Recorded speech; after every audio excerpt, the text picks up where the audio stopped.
বাদশা সাদ্দাত 300 বছর লাগাইয়া কত দামি কল্পিত স্বর্গ দুনিয়াতে বানাইলেন, কত টাকা পয়সা দিয়া, কত কষ্ট করিয়া এত বড় কল্পিত স্বর্গ দুনিয়াতেই স্বর্গ বানালেন, এত সুন্দর করে বানালেন। ওই বাদশা সাদ্দাতও ওই জায়গার মধ্যে যেতে পারে নাই। যখন নিজের ঘোড়াটা নিয়া সব কাজ কমপ্লিট করে স্বর্গের মধ্যে ঢুকবে, একটা পা ঘোড়ার উপরে আর একটা পা তার স্বর্গের মধ্যে রাখলো। এমন অবস্থায় আল্লাহ বলেন, হে আজরাইল যাও যাও, ওই সময়ে সাদ্দাতের রূহটাকে তুমি কবজ করে নিয়ে আসো। আজরাইল বলে, মালিক ওই সময়ে সাদ্দাতের রূহটা কবজ করতে আমার কষ্ট লেগেছিল। কারণটা কি জানেননি? কারণ হলো এত কষ্ট করিয়া টাকা পয়সা দিয়া স্বর্গ বানাইলো, এই স্বর্গের মধ্যে ঢুকার মতো অ্যাবিলিটি তার হয় নাই।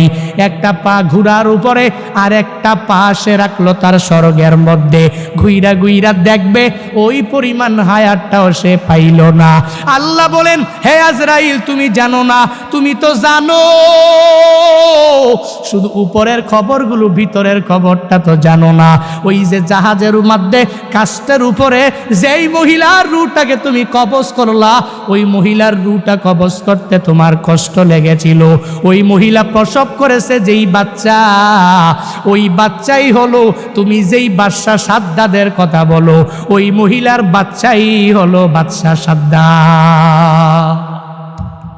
আল্লাহ একদিন আজরাইলকে জিজ্ঞেস করলেন, হে আজরাইল, বনি আদমের রূহগুলো তুমি কবজ করেছো, দায়িত্ব তোমার। হে আজরাইল, তুমি আমারে জানাও না ওই বনি আদমের মধ্যে কোন কোন রূহ কবজ করতে তোমার অনেক কষ্ট হয়েছিল? আজরাইল জানায়া দেয়, হে ও দয়ার মালিক, বনি আদমের মধ্যে 2টা রূহ কবজ করতে আমার অনেক কষ্ট হয়েছে। কোন 2টা রূহ? বলে 1 নম্বরে এক আল্লাহর বান্দি মহিলা, বিশাল এক সমুদ্রের মধ্যে জাহাজটা প্লাবনের মধ্যে পড়িয়া যখনই ডুবিয়া যাবে, ওই হালাতে সবাই ডুবিয়া গেল। এক প্রেগনেন্ট মহিলা, গর্ভবতী মহিলা কাঠের মধ্যে বসা, একটু পরেই এই মহিলা একটা বাচ্চা প্রসব করবে। তোমার কুদরতের কারিশমা, ওই কাঠের উপরেই আল্লাহর বান্দির একটু পরে প্রসব হয়ে গেল। সন্তানটা দুনিয়ার মধ্যে ওই কাষ্টের উপরেই যখন দুনিয়াতে আসলো, তখনই তোমার অর্ডার হয়ে গেল, হে আজরাইল যাও, এই বান্দির রূহটাকে কবজ করে তুমি নিয়ে চলে আসো। আমি যখন ওই কাঠের উপরে ঝুলন্ত ওই মহিলার রূহটাকে কবজ করার জন্য যখন আমি চলে গেলাম, আমার মনের মধ্যে অনেক কষ্ট ওই সময়ে লেগেছিল। কারণ কি আল্লাহ জানেন না? কারণ হলো এই কাঠের মধ্যে যে এই বান্দি সন্তানটা, ওই সন্তানের কি উপায় হবে, কই যাবে? কারণ দুনিয়াতে তার মা থাকবে না। মা ছাড়া সন্তানেরা যেই পরিমাণ পাগল পারা হয়ে যাবে, হে বান্দারা ওই হসপিটালের বেডের মধ্যে গিয়া দেখবেন ওই জায়গার মধ্যে কত মায়েরা ডেলিভারির সময় দুনিয়া থেকে বিদায় নিয়ে চলে গেল। সন্তানেরা কত কষ্ট করে লালিত পালিত হয়ে গেল, কারণ দুনিয়াতে মা নাই। মা ছাড়া সন্তানটা দুনিয়াতে টিকে থাকতে পারে না। 70 বছরের ওই মুরব্বী নিজের মা হারাইয়া কান্দে, চোখের পানি ফালায়া ওই বাবা হারাইয়া কান্দে। কারণ বান্দা তো জানে আমার নাতি নাতনির অভাব নাই, এই দুনিয়াতে আমার ছেলের অভাব নাই, এই দুনিয়াতে আমি সব কিছু দুনিয়াতে পাইয়া গেলাম, এখন আমার কোনো কিছুর অভাব নাই। কিন্তু আমার মা ছাড়া আমার এতিম অবস্থা হয়ে যায়, আমার বাবা ছাড়া আমার এতিম অবস্থা হয়ে যায়। সন্তানটা বড় হয়ে গেল, এরপরেও মা ছাড়া চলতে পারে না। মা যার নাই, মনে হয় ঘরের মধ্যে কোনো একটা নাই। যার বাবা নাই, ওই বান্দা পূর্ণাঙ্গভাবে বলতে পারে মনে হয় ঘরের মধ্যে টাকা আছে, সন্তানেরা আছে, বউ আছে, স্ত্রী আছে, পুত্রবধূ আছে, বাবা নাই, মানে ঘরের মধ্যে কোনো একটা মালিক নাই। ওই যে মহিলাটা বাচ্চা প্রসব করলো, আজরাইল বলে আল্লাহ ওই মহিলার রূহটাকে কবজ করে আমি যখনই নিয়ে আসব, তখন মনে আমার অনেক কষ্ট লেগেছিল। কেন জানেননি? কারণ এই সন্তানের উপায় কি হবে এই চিন্তা ভাবনা করিয়া। কারণ আপনার আদেশ আমার মানাই লাগবে, কারণ আল্লাহর আদেশের উপরে অন্য কোনো কিছু করা যাবে না। আপনার আদেশ মানা লাগবে, নির্ধারিত টাইমের মধ্যে রূহ আমার কবজ করা লাগবে। কারণ আমি আপনার কমান্ড অনুযায়ী যেই সুন্দরভাবে চলাফেরা করি। আজরাইল তো কারো কাছ থেকে বান্দা অনুমতি নেয় না, শুধু নিয়েছেন নবীর কাছ থেকে। আল্লাহ আজরাইলকে নবীর কাছে পাঠিয়েছিলেন, হে আজরাইল যাও যাও, নবীর কাছে তুমি দৌড়ায় যাও। ওই নবীর রূহটাকে কবজ করার জন্য নবী যদি অনুমতি দেয়, তাহলে অনুমতি দিলে রূহটাকে কবজ করবা। নবী যদি অনুমতি না দেয়, রূহটা কবজ করা তোমার পক্ষে সম্ভব হবে না। ওই নবী কেমন নবী পেয়েছো? যেই নবীর রূহটাকে কবজ করার জন্য আল্লাহ আজরাইলকে পাঠাইলেন আর বললেন নবী যদি অনুমতি দেয় তাহলে কবজ করবা, নবী যদি অনুমতি না দেয় তাহলে কবজ করতে পারবা না। আজরাইল নবীর কাছে আসলেন, আয়েশা বললেন, হ্যাঁ নবী আমার, আল্লাহ পাঠিয়েছেন, যদি অনুমতি দেন রূহটাকে কবজ করে আমি নিয়ে যাব, যদি অনুমতি না দেন আমি কবজ করব না। নবী আমার বলেন, অনুমতি দিব না, আল্লাহর কাছে আমার একটা কথা বাকি রইল, হে আজরাইল আইনা আখি জিবরাইল, আমার ভাই জিবরাইল কই, তুমি আমারে জানায়া দাও। যখন আজরাইলকে বলা হলো, আজরাইল বলে জিবরাইল ফিস সামাইল উলা, প্রথম আসমানের মধ্যে জিবরাইল বলে যাও যাও, ওই জিবরাইলকে যা খবর দাও আমার কাছে আসতে বলো। আমি জিবরাইলের কাছে একটা কথা বলবো, এটা রবের কাছে নিয়ে সে পৌঁছায়া দিবে। আজরাইল জিবরাইলের কাছে চলে গেলেন। এবার জিবরাইল যখন রহমাতুল্লিল আলামিনের দরবারে চলে আসলেন, নবী চোখের পানি ফালাইয়া কাঁদে। এই দেখে জিবরাইলও চোখের পানি ফালাইয়া যখন কাঁদে, নবী আমার ডেকে বলে, হে ভাই জিবরাইল, তুমি কেন চোখের পানি ফালাইয়া কান্না করো বুঝলাম না। জিবরাইল বলে, নবী আপনি কেন কান্না করেন আমি বুঝি না, আপনি তো আল্লাহর বড় প্রিয়, ওই রবের দরবারে মুলাকাতে চলে যাবেন, আপনার কান্না করার কোনো দরকার নাই, কোনো প্রয়োজন নাই। আপনি কান্না করেন কেন? যখন জিবরাইল নবীকে জানায়া দেয়, নবী আপনার তো কান্না করার কোনো প্রয়োজনই নাই, ওই রবের মুলাকাতে যাবেন, ওই রবের সাক্ষাতে আপনি চলে যাবেন, তাহলে কান্না তো আপনার দ্বারা মানায় না গো নবী আমার। যখন নবীকে এই কথা বললেন, নবী বললেন, আমি কেন কান্দি পরে বলবো। হ্যাঁ জিবরাইল, হ্যাঁ আমার ভাই, আপনি কেন কান্না করেন আমি বুঝলাম না। জিবরাইল দেখে বলে, পয়গম্বর, আমি আপনার কাছে একবার, দুইবার, তিনবার, পাঁচবার ওহী নিয়ে আসছি, ব্যাপারটা এমন না। আল্লাহ আমারে নিযুক্ত করেছেন 1,24,000 পয়গম্বর, এই সব পয়গম্বরের কাছে ওহী নিয়ে আসার দায়িত্ব আমার। আমি সবার কাছে অনেকবার আসি নাই, কারো কাছে 10 বার, কারো কাছে 20 বার, কারো কাছে 50 বার, কারো কাছে 100 বার, কারো কাছে 200-300 বার আমি ওহী নিয়ে আসলাম। কিন্তু হে নবী, আমি আপনার কাছে যে আসলাম, আপনার কাছে আসছি একবার না, দুইবার না, 500 বার, 1000 বার, 2000 বার নয়। আমি জিবরাইল হইয়া আমার মাওলার পক্ষ থেকে ওহী নিয়া আপনার কাছে আমি এসেছি 24,000 বার। আরো জোরে কন্যা সুবহানাল্লাহ। জিবরাইলের জন্য বলে, হে নবী, এজন্যই আপনার দেখে আমার বড় মায়া লাগে, আমি আপনার কাছে আর আসতে পারবো না, এই চিন্তা নিয়ে আমি চোখের পানি ফালায়া কান্দি, কারণ আল্লাহ আপনারে উঠায়া নিয়ে যাবে, এজন্য আমি কান্দি। এবার জিবরাইল বলে, হে নবী আপনি কান্না করেন কেন আমার বুঝে হয় না। নবী আমার বলেন, হে জিবরাইল, আমি কেন কান্না করি জানো জানো জানো?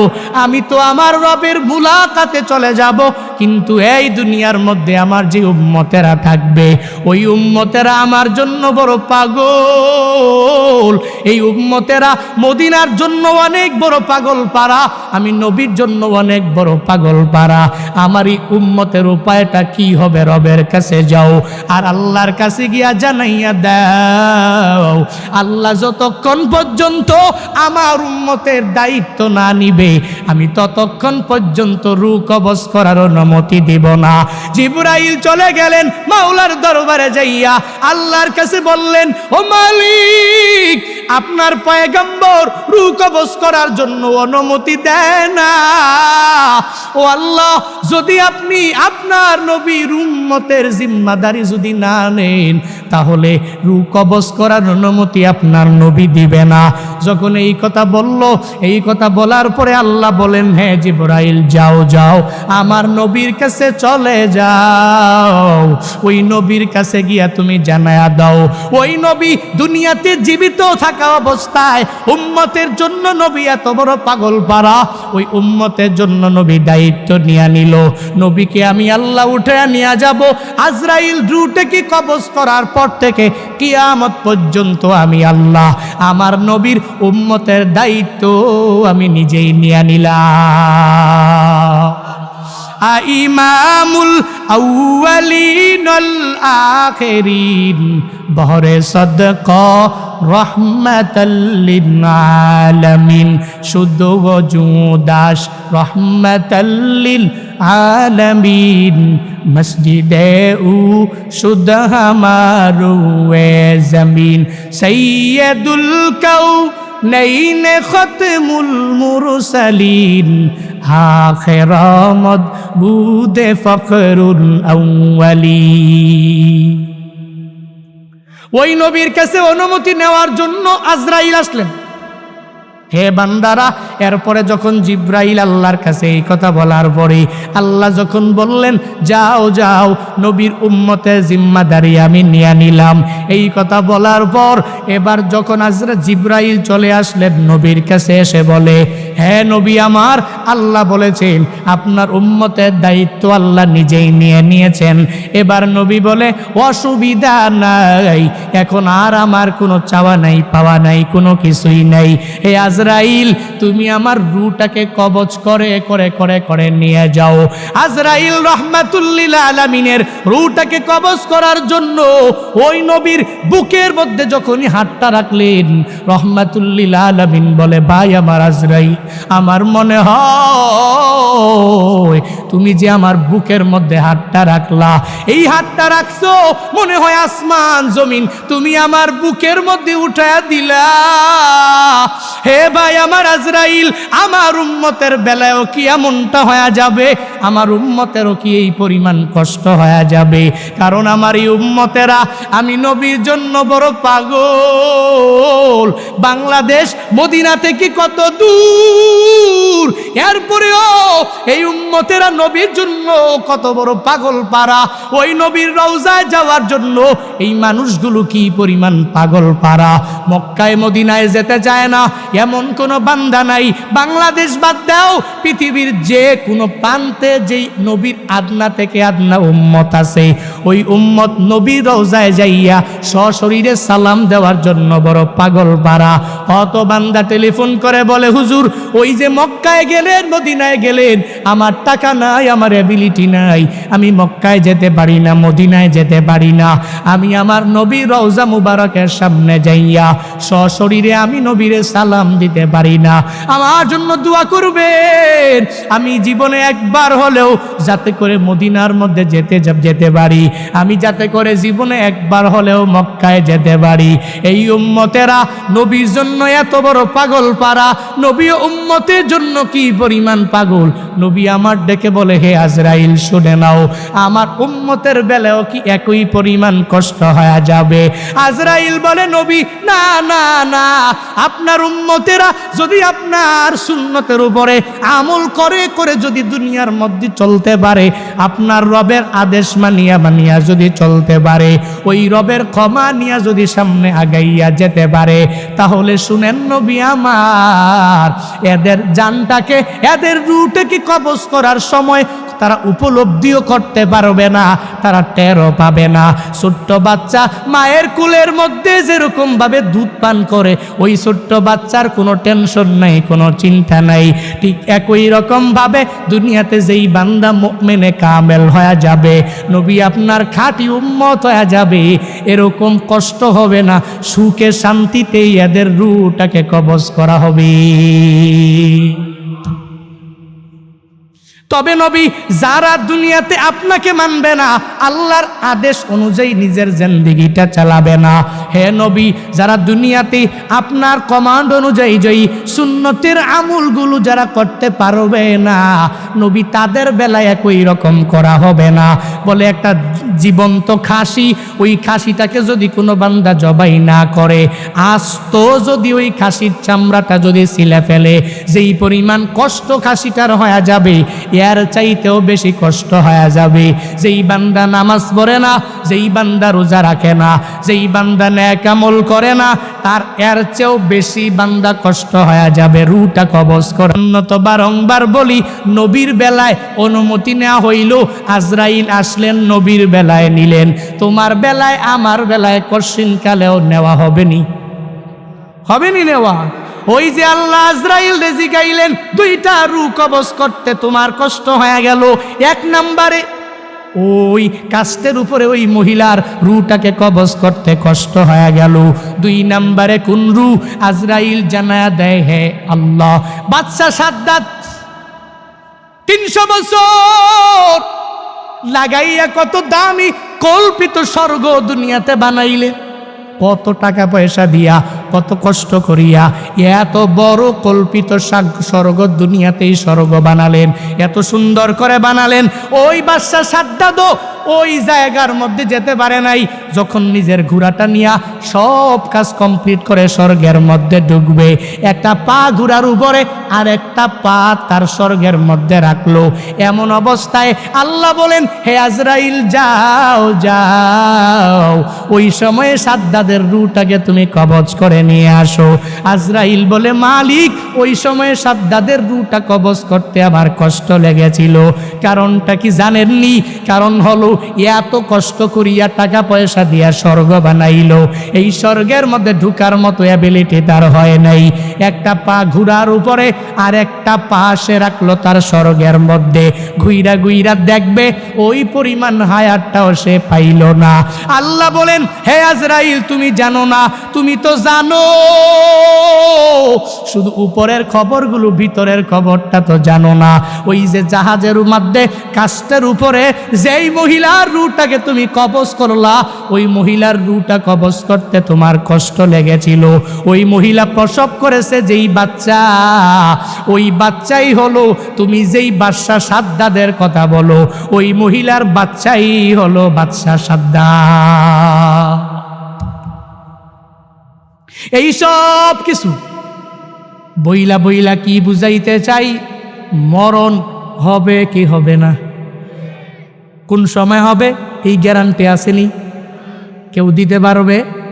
ডাক্তার, মা বাবা, কেউ দিতে পারবে না, কেউ পারবে না। কোন সময় আমি মারা যাব, কোন সময় কবরের ডাক আমার চলে আসবে, যেহেতু জানাও নাই, যেহেতু গ্যারান্টিও আমি দিতে পারবো না। আল্লাহ এজন্যই স্মরণ করে করে জানায়া দেয়, তুই ছিলি কি, হলি কি, বানাইলাম কি, কই যাবি, কোন দিকে দৌড়ে যাবি। কুনতুম আমওয়াতা ফাহিয়াকুম সুম্মা ইউমিতুকুম সুম্মা ইউহয়িকুম মিনহা খলাকনাকুম ওয়া ফিহা নুঈদুকুম ওয়া মিনহা নুখরিজুকুম তারাতান নুখরা। আল্লাহ বলেন, তুই ছিলি কি, এই মাটি থেকে বানাইলাম, আবার যাওয়া লাগবে কবরের মধ্যে, আবার ওখান থেকে আমি আল্লাহ আবার তোরে ওঠাবো, আমি আল্লাহর বিচারের কাঠগড়ায় তোর দাঁড়াইয়া যাওয়া লাগবে। এজন্য বলি, হে কুমিল্লা এলাকার মানুষেরা, হে লালমাই এলাকার মানুষেরা, হে শিশপুর এলাকার মানুষেরা, হে ইউনিয়নের মানুষেরা শুনে নাও, তোমাদেরকে বলে যাই, এখন থেকেই নামাজ পড়বা, এখন থেকেই রোজা রাখবা, এখন থেকেই নেক আমলের লাইনে আগাইয়া যাওয়া লাগবে। কালকে পড়বো, এর পরের দিন পড়বো, এক সপ্তাহ পরে ভালো হয়ে যাব, ওই গ্যারান্টি আমার মাঝেও নাই, তোমার মাঝেও নাই।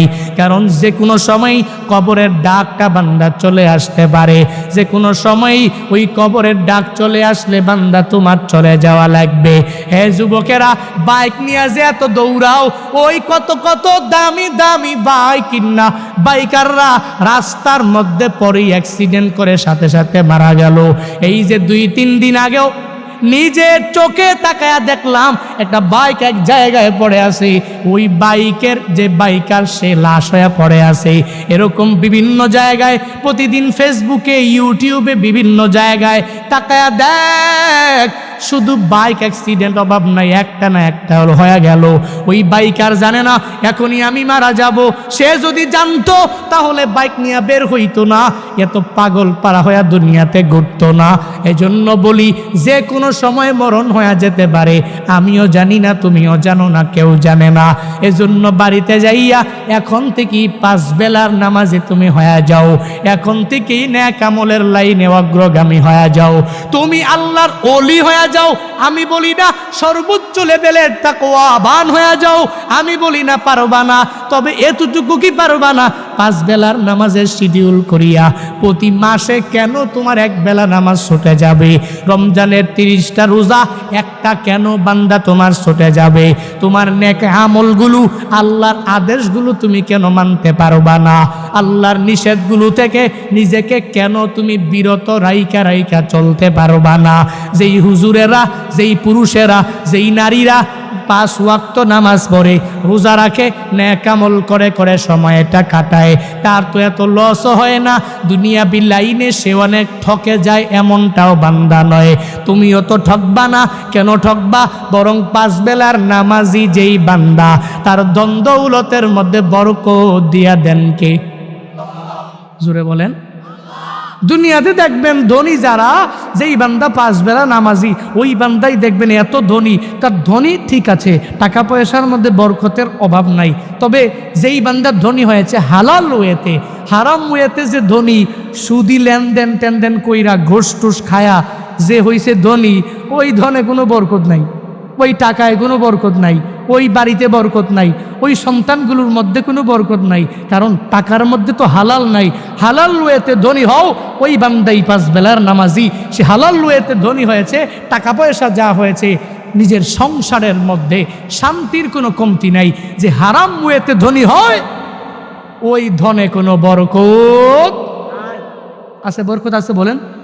আপনি একটু এলাকায় দেখবেন, সমাজে দেখবেন, বিভিন্ন জায়গায় দেখবেন, যা যেই লোকটা ধনী, বিচার করবেন 2 জন লোক, 2 জনের মধ্যে 2 জনই ধনী, একজনে 5 বেলার নামাজি, আর একজনে সুদি লেনদেন করে ধনী হয়েছে, আর একজনে হালাল ওয়েতে ধনী হয়েছে ব্যবসা করে। যে ব্যবসা করে ধনী হয়েছে দেখবেন তার পরিবারে শান্তির অভাব নাই। সুদি লেনদেন করে যে বিল্ডিং দামি দামি দামি সব কিছু করছে, বানাইছে ঠিকই, কিন্তু ওই জায়গায় কোনো বরকত নাই। ছেলেও কথা শুনে না, মেয়েও শুনে না, নাতি নাতনিরাও শুনে না, সব বেপরদায় চলাফেরা করে। সে বলে ডান দিকে, পরিবার বলে বাম দিকে, সে বলে সুজা যা, পরিবার বলে বাঁকা যা। ঠিক কিনা? কুলিল্লাহুম্মা মালিকাল মুলক তুতিল মুলকা মান তাশা ওয়া তানজিউল মুলকা মিম্মান তাশা ওয়া তুইজ্জু মান তাশাউ ওয়া তুযিল্লু মান তাশাউ বিয়াদিকাল খায়র ইন্নাকা আলা কুল্লি শাইইন কাদির। কথাকার সন্দেহ আছে? আল্লাহ বলেন, নবী আপনি বলুন, আল্লাহুম্মা মালিকাল মুলক, হে আল্লাহ আপনি হচ্ছেন এ বিশাল জগতের অধিপতি। সূরা ফাতিহার প্রথম আয়াত কি? আলহামদুলিল্লাহি রাব্বিল, সবাই বলেন আলহামদুলিল্লাহি রাব্বিল আলামিন। মানে কি? সমস্ত প্রশংসা ওই রবের যেই রব শুধুমাত্র কেবলমাত্র দুনিয়ার মালিক এমনটা নয়, বরং আলামিন, শুধুমাত্র আলম নয়, আলম তো এক বচন, আলামুন জমা, সমস্ত জাহান, দুনিয়াতেও এই আসমান জমিনের মালিক যে আল্লাহ, আখেরাতেও বিচার করনেওয়ালা মালিককে। এজন্যই তো আর রহমানির রহিম, মালিক ইয়াউমিদ্দিন, ওই দিনের মালিককে, বিচারককে। ওই দিন আল্লাহ যা করবেন, যা চাইবেন, নিজের মতো করে বিচার করবেন, কারণ ওই দিনের মালিক তো তিনি। এটাই আল্লাহ বলেন, নবী আপনি উম্মতেরে বলুন, আল্লাহুম্মা মালিকাল মুলক, হে আল্লাহ আপনি হচ্ছেন এই রাজত্বের অধিপতি। তুতিল মুলকা মান তাশা, যাকে ইচ্ছা তাকে আপনি রাজত্ব দেন। ওয়া তানজিউল মুলকা মিম্মান তাশা, আবার যাকে ইচ্ছা তার কাছ থেকে ক্ষমতাটা ছিনায় আনেন। অত ইজ্জু মান তাশা, যাকে ইচ্ছা তাকে সম্মান দেন। অত জিল্লু মান তাশা, যাকে ইচ্ছা তাকে আপনিই তো জিল্লতি দেন, মানে মর্যাদার আসন থেকে নামায়া দেন, বেইজ্জতি করেন। সকল কিছুর ক্ষমতা তো আপনার হাতেই, সকল কিছু বলে আল্লাহ বলেন, নবী উম্মতেরে বলুন, বিয়াদিকাল খায়র, সকল কিছুর উত্তমতা, খায়রাত, সফলতা একজনের হাতে। তিনি কে? এটাই বুঝাতে চাইলেন, ইন্নাকা আলা কুল্লি শাইইন কাদির, নিশ্চয়ই আল্লাহ আপনি সকল কিছুর উপরে, আপনিই তো ক্ষমতা রাখেন, আপনি পাওয়ার খাটাইতে পারেন। দুনিয়ার কেউ খাটাইতে পারবে? মাঝে মাঝে কিছু মানুষ খাটাইতে চায়, পাওয়ার খাটায়, মনে করে আমি তো আমি, আমাকে কে কি করবে, আমারই তো পাওয়ার, কে আমার থেকে পাওয়ার ছিনায় নিবে, টাকা তো আমারই, কে আমাকে গরিব বলবে, সব তো আমার। নিজের নিজের বলে বলে আমার আমার বলে এরকম লোক সমাজে অভাব নাই। কিন্তু এই ব্যক্তিগুলো জানে না সকল কিছুর ক্ষমতা আল্লাহর হাতে। আল্লাহর হাতে যেহেতু ক্ষমতা, তাহলে ক্ষমতা তুমি দেখাইবা কেন? যা দেখাইতে পারে তো আল্লাহ দেখাবে, কারণ আল্লাহ কিছু করতে হলে লেবার লাগে না, শ্রমিক লাগে না। আমি একটা কিছু করতে হলে লেবার লাগবে নি? লাগবে কি লাগবে না? বিল্ডিং বানাইতেছেন 1400, 1500, 900, 1000, 1200 স্কোয়ার ফিট বিল্ডিং, শুরু করতেই তো শেষ টাকা 10 লাখ 20 লাখ নাই, নিচ থেকে উঠাইতে গিয়ে পাইলিং টাইলিং করতে করতে লেবার কি কম লাগেনি? অনেক বেশি লাগে। এত লেবার, এত শ্রমিক, সাধারণ একটা বিল্ডিং বানাবো, একটা বিল্ডিং বানাইতে গেলেই লেবারের অভাব নাই, শ্রমিকের অভাব নাই। কিন্তু আল্লাহর হাতে যেই পরিমাণ ক্ষমতা, ইন্নাকা আলা কুল্লি শাইইন কাদির, তিনি যা ইচ্ছা তাই করতে পারেন। তার লেবার লাগে না, শ্রমিক লাগে না। আল্লাহ শুধু বলে কুন, কি বলে? কি বলে? কুন বলতে দেরি, হইতে কি আর দেরি হবে? দেরি হবে। ইন্নামা আমরুহু ইযা আরাদা শাইআ আইয়াকুলা লাহু কুন ফায়াকুন।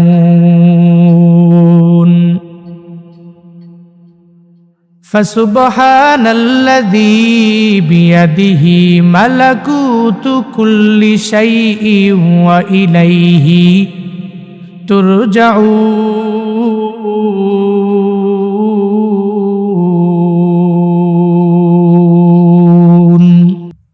আল্লাহ বলেন, আমি আল্লাহ ইচ্ছা করলাম, এটা করব এটা করব। তখন আমরে হাজের মারুফের সিগা আল্লাহ বললেন কুন, হও। কি বললেন? কুন, হও। Without labours, without day labours, কোনো শ্রমিক ছাড়া, কোনো লেবার ছাড়া আল্লাহ যখন বললেন আমরে হাজের মারুফের সিগা দ্বারা কুন, হও, এটা বলতে দেরি আল্লাহ তাআলার আদেশকৃত জিনিসটা হইতে 1 সেকেন্ড পরিমাণ কোনো দেরি হয় না। জোরে পড়ে না সুবহানাল্লাহ। আপনারা খুব ঝিমায় ঝিমায় যাচ্ছেন মনে হচ্ছে। সুবহানাল্লাহ, আলহামদুলিল্লাহ, আল্লাহু আকবার একটু বলতে হবে তো। কুমিল্লার মানুষ তো এমনিতেই খুব অ্যাক্টিভ, ওনাদেরকে বলা লাগে না, একটু জোরে জোরে বলতে হবে। পড়েন সুবহানাল্লাহ। তাও অনেকে বলে নাই, পড়েন না সুবহানাল্লাহ। আবারও পড়ি আলহামদুলিল্লাহ। আবারও মালিকের বড়ত্ব চিল্লা একবার করে প্রকাশ করি, পড়ি আল্লাহু আকবার। কষ্ট হয়েছে? গুনাহ হয়েছে? প্রতিদান দিয়েছেন কে? দিবেন কে? প্রতিদান কি বড় না ছোট? মদিনাওয়ালা নবী এজন্যই জানায়া দেয়, আমার যে উম্মতেরা জবান দিয়া বের করবে, একবার পড়বে সুবহানাল্লাহ। একবার যে উম্মতেরা জবান দিয়া বের করে দিবে আলহামদুলিল্লাহ। একবার যে উম্মতেরা জবান দিয়া মালিকের বরত্ব প্রকাশ করবে আল্লাহু আকবার, কি ফায়দা হবে? নবী জানায়া দিলেন, আসমান থেকে জমিন পর্যন্ত খালি জায়গার কোনো অভাব নাই। কি পরিমাণ খালি জায়গা! আসমানটা কত উপরে? হে বান্দা, আসমান, প্রথম আসমানটা প্রায় 13,30,00,000 মাইল উপরে। এত উপরে আসমান, আসমান থেকে জমিন পর্যন্ত খালি জায়গার কোনো অভাব নাই। কোনো ধনী আল্লাহর বান্দা যদি মনে করেন এই খালি জায়গাগুলোতে আমি স্বর্ণ ক্রয় করিয়া, pure gold 2 number 3 number 4 number স্বর্ণ নয়, এই খালি জায়গাগুলোতে 1 নাম্বার স্বর্ণ দিয়ে আমি বরাত করলাম, আর মাদ্রাসায় মসজিদে ফি সাবিলিল্লাহ রাস্তার কাজে এই সব স্বর্ণগুলোর টাকা আমি ব্যয় করে দিলাম, বলে ওই ধনী আল্লাহর বান্দার আমলনামার মধ্যে যেই সওয়াব জড়ো হয়ে যাবে, একবার সুবহানাল্লাহ বলনেওয়ালা, একবার আলহামদুলিল্লাহ বলনেওয়ালা, একবার আল্লাহু আকবার বলনেওয়ালার আমলনামায় তার সমপরিমাণ সওয়াব আমার আল্লাহ দিয়া দিবে। এজন্য তো বারংবার বলি, সুবহানাল্লাহ পড়ো,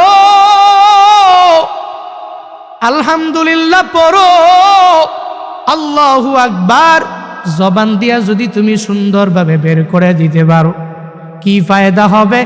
নবী বলেন, যেই বান্দা এই তাসবিহগুলো জবান দিয়া বের করবে, বের করতে দেরি হয়ে যাবে, জান্নাতের মধ্যে ওই বান্দার জন্য আল্লাহ মায়া করিয়া এমন একটা বৃক্ষরোপণ করবে, বলে আরবের দ্রুতগামী যেই ঘোড়া, ওই ঘোড়া আস্তে দৌড়ায় না, বরং বান্দা জোরে দৌড়ায়। এত জোরে যেই ঘোড়া দৌড়ায়, ওই ঘোড়াও যদি সুবহানাল্লাহ বলনেওয়ালার জন্য যেই বৃক্ষটা আল্লাহ মায়া করে জান্নাতের মধ্যে বান্দার জন্য লাগাইলেন, ওই দ্রুতগামী ঘোড়াও যদি ওই বৃক্ষের নিচে দিয়া 400 বছর পর্যন্ত যদি দৌড়ায়, দৌড়ানো শেষ হয়ে যাবে, দৌড়াইয়া ওই ঘোড়াটাও হয়রান হয়ে যাবে, তবুও বৃক্ষের ছায়া শেষ করতে পারবে না।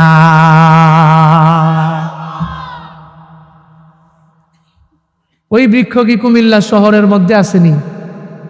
আছে নাকি একটা? নাইলে ঢাকা রাজধানীতে আছে না? নাই। আছে কই? জান্নাতে আছে কই? কার জন্য আছে?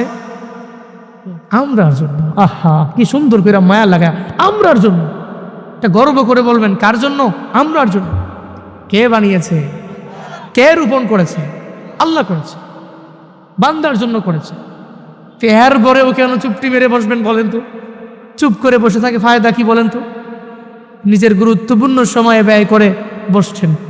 একটু সুবহানাল্লাহ আলহামদুলিল্লাহ আল্লাহু আকবার পড়লে শুনতেও ভালো লাগবে, প্রত্যেকের একটু প্রতিদানও পেয়ে যাব। সকলে পড়ি সুবহানাল্লাহ, পড়ি আলহামদুলিল্লাহ, পড়ি আল্লাহু আকবার। আল্লাহ, তোমার নবীর ঘোষণা অনুযায়ী যেই প্রতিদান পাওয়া যাবে, যেই প্রতিদানের ঘোষণা নবী দিয়েছে, আল্লাহ এই প্রত্যেকটা মানুষ সুবহানাল্লাহ আলহামদুলিল্লাহ আল্লাহু আকবার পড়েছে, প্রত্যেককে নবীর ঘোষণা অনুযায়ী, হাদিস অনুযায়ী প্রত্যেকের আমল নামায় ওই পরিমাণ প্রতিদান তুমি দাও। সকলে পড়ি আমিন। আরো জোরে পড়ি। আমাদেরকে যেন এখানে কে এনেছেন?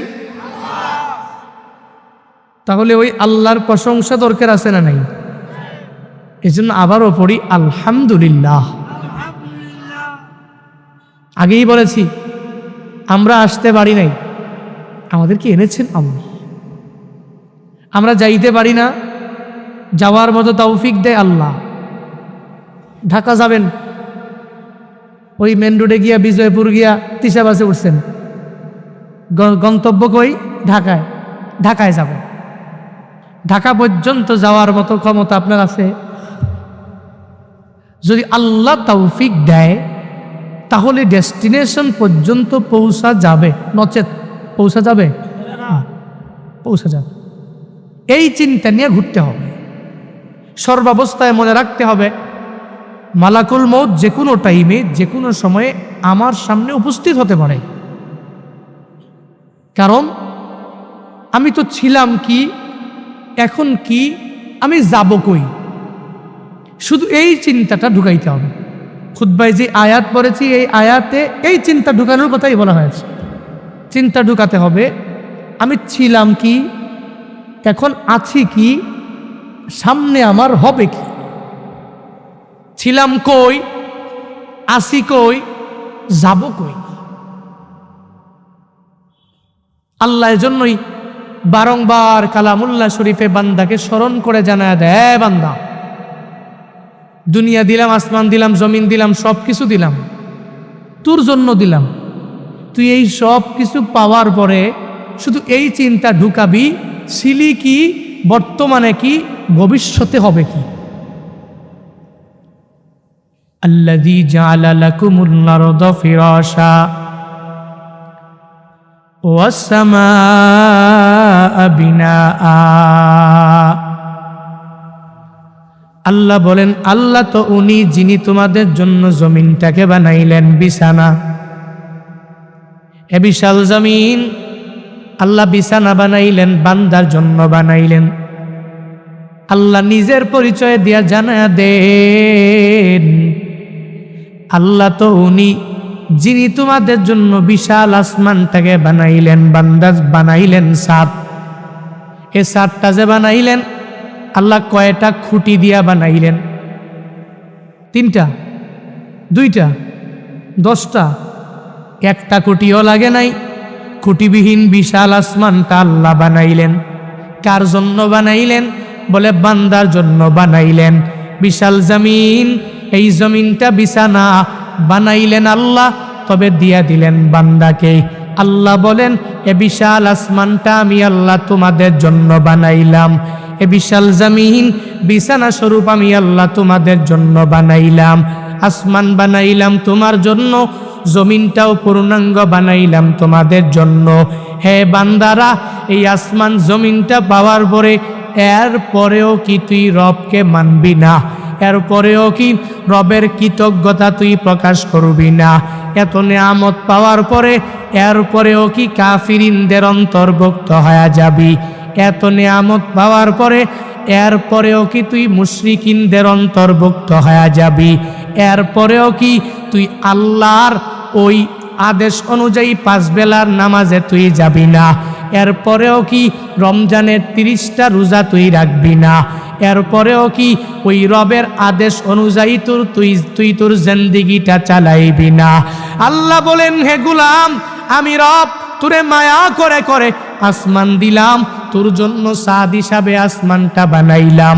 এ বিশাল জমিন বিছানা হিসাবে আমি আল্লাহ তোরে দিয়া দিলাম। এই সব আমি আল্লাহ তোর জন্যই বান্দা বানাইলাম। এরপরে তোর কাজ হবে কি জানো? বলে কাজ হলো তুই দ্রুত গতিতে ওই রবের দিকে ফিরিয়া যাবি। আল্লাহর দেওয়া আসমান, আল্লাহর দেওয়া জমিন, নদী নালা খালবিল সব নিয়ামতগুলো পাওয়ার পরে কাজ হবে কি জানো?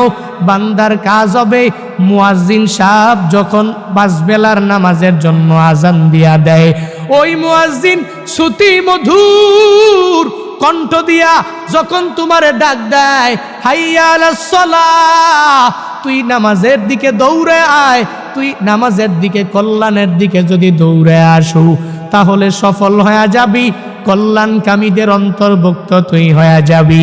আল্লাহর দেওয়া বিশাল খুঁটিবিহীন এই আসমানটা বান্দা পাওয়ার পরে, আল্লাহর দেওয়া বিশাল এই বিছানা জমিনটা বান্দা পাওয়ার পরে বান্দার কাজ, বান্দা আল্লাহর আদেশ অনুযায়ী চলবে, বান্দার কাজ আল্লাহর নিষেধ অনুযায়ী বান্দা পূর্ণাঙ্গ চলবে, বিরত থেকে থেকে নিজেকে রাখবে।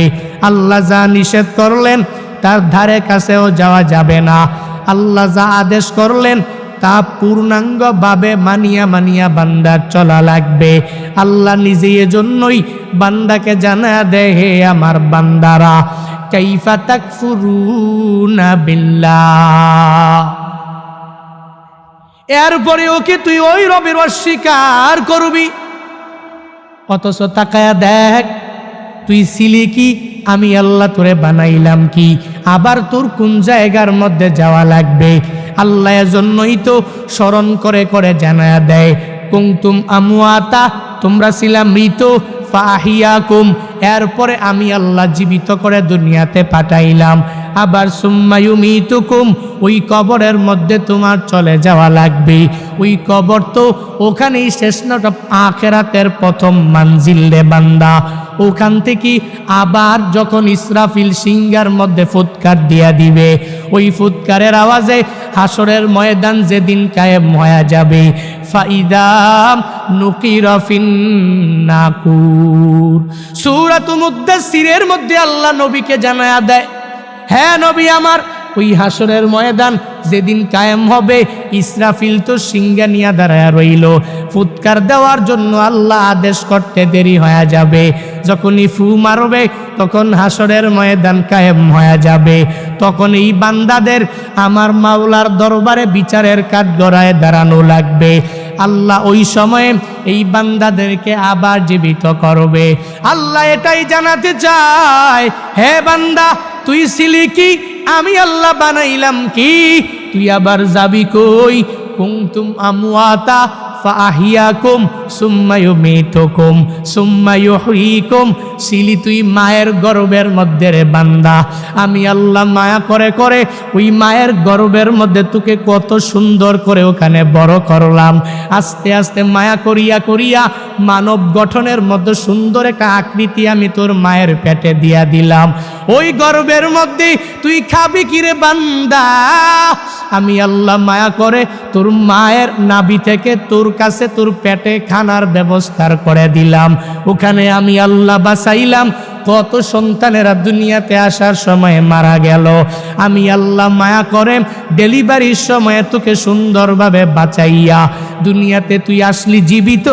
আবার এই দুনিয়াতে আসার পরে রে বান্দা 50 বছরের জিন্দেগি, 60 বছর 70 বছরের জিন্দেগি, আবার কত বান্দা তো 20 বছর 15 বছর হায়াতটা সুন্দরভাবে পায় না। কত সন্তানেরা ছোট অবস্থায় শিশু বয়সে এই দুনিয়া ছেড়ে বিদায় নেয়। আল্লাহ বলেন, হে গোলাম, তুই মৃত ছিলি, আমি আল্লাহ তোরে জীবিত বানাইলাম। তবে যেই দিন একদিন এমন হয়ে যাবে, তুই যত কিছুই করো, ওই মালাকুল মউত কোনো একদিন তোর দুয়ারের সামনে এসে হাজির হয়ে যাবে। ওই দিন যতই তুমি বাড়াবাড়ি করো, আর যদি বলো 1 বছরের জন্য তুমি আমারে সময় দাও, সময় দেওয়া হবে না। ওই আজরাইল তোমার কাছে অনুমতি নেওয়ার জন্য আসবে না। হে বান্দা, যতই তুমি চালাকি করো, যাই করো, আল্লাহ যেদিন ডাকবে, নির্ধারিত টাইম যখনই বান্দা তোমার চলে আসবে, ওই দিন মালাকুল মউত তোমার দুয়ারের সামনে হাজির হয়ে যাবে। ওই মালাকুল মউত আজরাইল শুধু অনুমতি নিয়েছেন নবীর কাছে। কেন নিয়েছেন? কারণ নবী তো হলো নাবিয়্যুল আম্বিয়া।